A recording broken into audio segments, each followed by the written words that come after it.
Hey VC, it's Billy here once again with a new vinyl update. This time it's this one's rock, pretty much rock.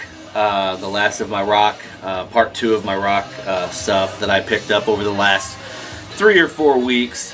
The first section here is going to be from another yard sale or a garage sale that I hit, and then the second half is from a record store. One of my local record stores that I hit. I try and hit them once a week or so. But jumping right into it here, I hit a yard sale that had a handful of, looks like the majority of what I picked up anyway were classic rock things, and these were all, I think they had, I can't remember, I've hit so many of these damn things here recently. You know, the fall, right before everybody starts digging out all their winter stuff, their Christmas stuff or fall decorations, there's always a ton of sales, garage sales and yard sales. So I hit quite a few. A lot of them were just freaking terrible. I mean, just junk. I mean, you might hit 10 or 12 that don't even have any records or anything, just a bunch of kids' toys and clothes and junk. And then when you do finally stroll in, you know, you walk up, you have any records, and they're like, oh yeah, I got a box back here in the back, and it's, you know, it's Perry Como and shit like that. So I just stay away from all that, you know.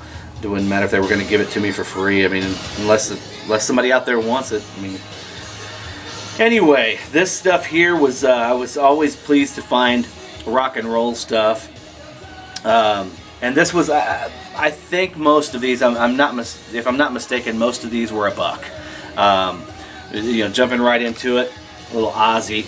We'll listen to a little Ozzy as well, but a little Ozzy, Bark at the Moon. I'm not sure if this was a jet pressing or an epic pressing or not. I'm not sure.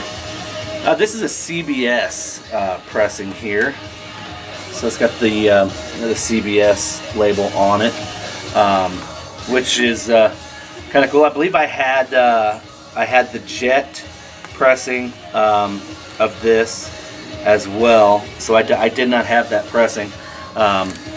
The cover wasn't in the best of shape, but I mean, it's got a little bit of a wrinkle here, but I mean, for $1, hell man, it's Ozzy. Then the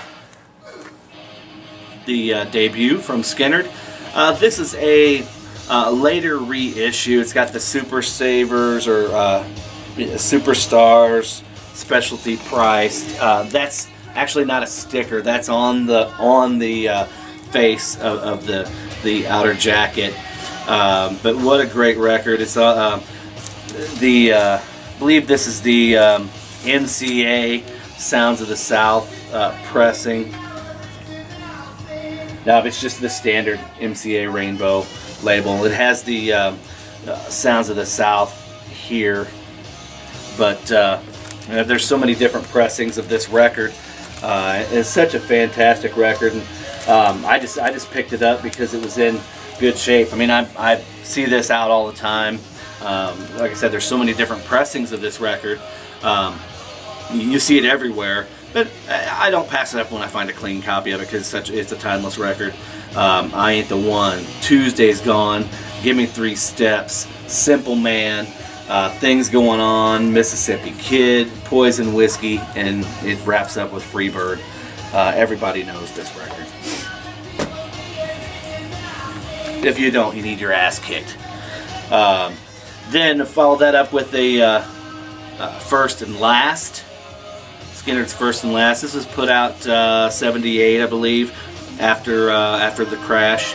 But it's I don't know, it's got the Platinum Plus gold stamp on there, so I don't know if that's a gold stamp promo or not. Not 100% sure. Maybe somebody can fill me in on that. Like I said, they had some really cool, really good classic rock stuff. We're sticking with that. We got a little Aerosmith greatest hits. These were all just, like I said, all these were $1. Some of them were in a little better shape than others. This was one that was in a lot better shape. I was happy to pick that one up. And then classic Bad Company. This one's a little bit more. You could tell they enjoyed their Bad Company. They loved listening to Paul Rodgers, and but can't get enough. Rock Steady, Ready for Love, Bad Company, Moving On, timeless record, killer rock and roll right here. And then the last thing I picked up at that this particular garage sale was a little Joan Jett, Bad Reputation. Good stuff. I didn't have this one. I have a couple other Joan Jett in the Black Arts records, but I did not have Bad Reputation.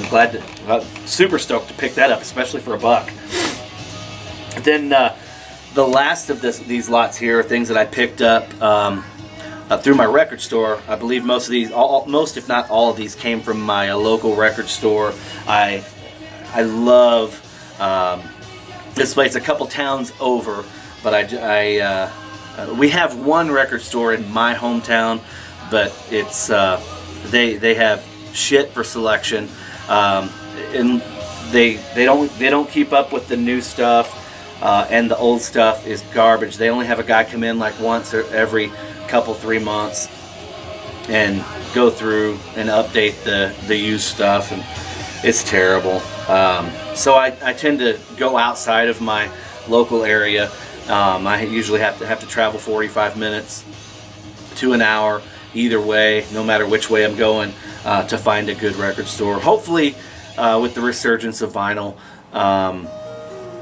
things will get a little easier for everybody, because I would hate to think that a kid that's just getting into vinyl, just getting into collecting records, wouldn't be able to find stuff A, cheap, and B, readily available. I mean, it just sucks that they go to the store and they've got garbage, and they're charging ridiculous prices for this garbage just because they think everybody wants vinyl nowadays.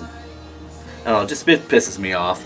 But anyway, I go about an hour, 45 minutes to an hour, to some of my favorite stores. I know I'm getting off track here a little bit, but man, we used to have a killer music store, record store in my hometown growing up.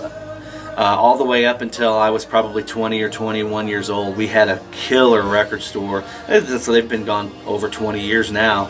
But they had fantastic LPs, import CDs. I mean, when I was growing up in my late teens, early 20s, I would go in there, and the first cabinet they had glass shelves, glass showcases, and when you first walked in the door, the first glass showcase had all the hard to find stuff and imports on CDs. You could get all of your Metallica imports, your Megadeth, your Danzig, all that stuff was there, and it was made readily available to music geeks like me.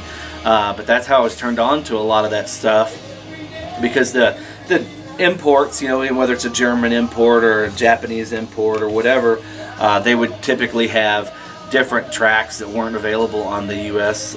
pressings, maybe some live stuff or whatever. But man, I miss the days of old record stores, where you could actually go in and get to know, just shoot the shit with somebody, whether it be a customer or the guy working at the store, maybe the owner or whatever. Hopefully those days are coming back, fingers crossed. There are a couple good stores popping up, like I say, and that's where this one store that I have to hit about an hour away, that's where I got these from. He's steadily got good shit coming in, and he keeps it out. He doesn't, here's one thing I hate. I'm going to get on a rant here. We have a really huge, and have had this huge record store in St. Louis. Everybody knows, I'm not going to call them out by name, but anybody who's been through St. Louis or knows anything about St. Louis knows about this record store. They're the largest record store in town. They've been around forever. They were a chain. They used to have, I don't know if they just have one now or not, but I've been going in and doing business with these guys for over 20 years, probably 30 years. And they used to have a store in Granite City, and I would go there, and then now I have to go to St. Louis. Anyway, long story short, what pisses me off is you go into a store like this, and it's so big, you know, you walk in, you're like, wow, and you're overwhelmed at first. But you go in with a specific thing in mind. You want to go in, you want to get, let's say you want to get AC/DC, you want to get Guns N' Roses, you want to get Metallica, you want to get Iron Maiden, Motley Crue, Megadeth. There's absolutely no reason you shouldn't be able to go into a record store this big in a city like St. Louis and walk out with something from them. Well, you're not going to. And here's the reason why, and this is what pisses me off about places like that. I don't know if you guys have stores that do this as well, but I'm talking about brick and mortar stores that people are going in, handing over their hard-earned money and walking out with records. The thing that pisses me off and gets me really fired up is when you go in and you do business with a place like that, and you expect to get something back out of it. You expect to be able to get the good records, because you know they're getting them. People are bringing them in. They're buying records. They're buying collections. Well, what happens is they're selling them on eBay or Discogs or Amazon, things like that. The good shit never sees the floor, and that just infuriates me. So I refuse to go into this place anymore. I will not do any business with them, and I hope you guys would do the same. I encourage you guys to do the same, because I understand they want to get the most eyes and get the most bang out of that, the most money for that. But man, take care. Reward the people who are paying your bills, paying your light bill, paying your utility bills, your water, your rent. You know, those guys are coming in there for a reason. There's no reason I should be walking out with fucking Johnny Paycheck and, you know, Glenn Campbell records, which I can get at the goddamn thrift store. Excuse my language. I can get that stuff anywhere. I want to be able to walk in, you know, I should be able to get Garth Brooks or Clint Black or Alan Jackson, you know, or on the same note, Danzig, Megadeth, Metallica, Motley Crue, Guns N' Roses. You can't. Yeah, you can get the reissues, which I can get on friggin' Amazon, or I can go to Slackers and get that shit. Anyway, end of rant. Hopefully you guys have decent record stores that put out the good shit. They don't sell the shit online to maximize their effort. This particular place, Rich's Record Emporium in Collinsville. I'm going to give them a shout out because they don't do that. They get the good stuff. They sell the good stuff on the floor. If you happen to be in there, you're going to walk out with the good stuff. So, getting back to it, end of rant. Sorry, guys. Ramones, Road to Ruin. This is my first Ramones record. You want to know why? Because I can't fucking find it anywhere. I'm not going to go out and buy a Ramones reissue when I want to be able to get some good stuff. If I don't have anything in the collection, I know it's out there. I know it's available. I just don't want to pay through the nose on eBay. But Rich's Record Emporium, I picked this up, I think it was like $14. Beautiful condition. Another one that I just had to have. This was an upgrade copy. I've got a Beat to Hell copy. Everybody's got this in their collection. Bad Out of Hell. I'm still looking for Bad Out of Hell 2, but it goes for stupid money online. I think maybe it's just an overseas thing. So if I have any friends overseas in the VC that can hook me up with a decent price, maybe a trade on Bad Out of Hell 2, let me know. I am interested in picking that up. But this was an upgrade copy with the hype sticker. Beautiful, beautiful pressing. Sounds great as well. And then Rolling Stones, Some Girls. It's not the celebrity cover. This is the second I believe it's a later pressing that has the Marilyn Monroe and whoever. Their faces are all they've been removed due to threat of legal action, I believe. Then this Van Halen OU812. A lot of people are sour on the Sammy Hagar, Van Halen era stuff, but being a huge Sammy Hagar fan, I for one was just jazzed whenever I heard he was coming into the group. I knew he would. Looking back on it now, you know, hindsight being 2020, what Sammy brought to Van Halen was a more mature side of the music. His songwriting was way more developed and way more mature and way more insightful than the poppy bubblegum stuff that they were doing with David Lee Roth. Not that I'm discounting any of that stuff as well, because I love it. I spin it regularly. But this record in particular, phenomenal record. One of their most underappreciated records. It has some of my favorite stuff on there. Face Down in Cabo. The Cabo Wabo. Mine All Mine. Finish What You Started. When It's Love. Sucker in a 3-piece. Good stuff. It's got a little bit of residue on the front of the cover here, but I'm gonna do my best and get that all cleaned up. But I think I picked that up for like $6. That wasn't bad. Another one that I've been looking for a good upgrade copy, Out of the Cellar by Rant. I'm a sucker for 80s sleazy, trashy metal, hard rock, and this falls right under that. All those categories. Good stuff right there. Here's another one, sticking with the sleazy, trashy, hard rock. Twisted Sister, Come Out and Play. I had this on cassette when I was in like 7th grade, and my Sony Walkman, and was listening to it. I'll never forget listening to it in study hall, and my study hall teacher came up, and apparently it was too loud for his taste, and come up and slammed his hand down on my desk. I may have been sleeping. I may have had my head down, but I know for a fact, I remember it like it was yesterday. I was listening to this record, well, this cassette, and slammed his hand down on the desk and kind of startled me, and was like, "Give me it." So he made me turn it over to him, and he didn't even give it back to me at the end of class. So I think I ended up getting it back like a week later. But I love this. This another underappreciated record. You know, it's probably because of the cheesiness of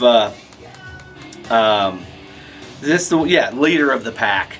But good stuff. And Be Cruel to Your School. You know, those two. But everything else, good shit. Good stuff. And picked up another copy. This is a second copy of Georgia Satellites debut. I love this. I love the twanginess, the honkiness of Dan Baird's vocal. This is obviously Keep Your Hands to Yourself, but there's so many good songs on here. If you are a fan of Black Crowes, Leonard Skinner, Marshall Tucker Band, that sort of thing, pick up this record. You'll dig it. And then, believe it or not, I have a not a very big collection of rap and hip hop things, but I have a pretty decent stuff. But it's pretty limited. It's limited to what I like. Not just what I like, because I like a lot of stuff that goes way back. Even to some of the newer stuff, but I don't, like I said earlier in my introduction video, I don't get into the stuff that my kids listen to. I can't even, G Weezy and Little Dope Smoker or whatever the hell their names are. Who knows? I don't dig Drake. But with that being said, I being from St. Louis, it was hard not to get into Nelly. Hell, being from anywhere, it was hard not to get into Nelly. The thing I dig about Nelly is not only that he sang. He didn't really just talk. Nelly had melody about the way he spit his vocals, and he sang. He's a really good singer. He's a really talented dude. But part of Nelly's St. Lunatics is Murphy Lee, and he put out a record a couple years after the Nellyville, Country Grammar and all that was happening. Murphy Lee put out his big thing, and What the Hook Gonna Be was a really good jam. I dug it. It's a little 12-inch single of that. I think that was like 75 cents or something, and I was like, yeah. And then this takes me back to high school right here, man. This little MC Hammer. Please, Hammer, don't hurt him. Can't touch this. Here comes the Hammer. Pray. That's why we pray. Pray. Pray. Pray. You got to pray just to make it today. Good stuff. I mean, it's there again. It's kind of guilty pleasure stuff for me, man. It takes me back. And then another Hammer. They must have just dropped these off a DJ. That's the thing. Usually DJs will go through and they'll just get out of the business or whatever, and that's when you can usually find some good hip hop rap stuff. But this is the one that's got too legit to quit. That's what's on this one, and it's got this is a really cool gatefold. I don't want to take it out because it's still sealed. It's still in the shrink, but it's got like records and a poster and kind of cool stuff on it. But that was a good one. Like I said, guys, that wraps up all my finds from garage sale and my record store rant. Like I said, if you guys take anything from this video, support your record stores, but keep them honest, man. Let them know you want the good stuff too. Also, before I forget what we're listening to, as everybody knows, I'm sure you know by now, Ozzy, No More Tears. This was a copy that is super hard to find. I think it was only pressed via Columbia House or BMG in the States. But I was lucky enough to get a real nice pressing of that. And glad to add that to the collection a while back. And I don't know, it was a couple years ago, a year or so ago. But guys, thanks for tuning in. Like I said, I appreciate all my subscribers. If you like what you see, hit the like button, leave a comment in the comment section down below, and we will holler at you later. Alright, peace.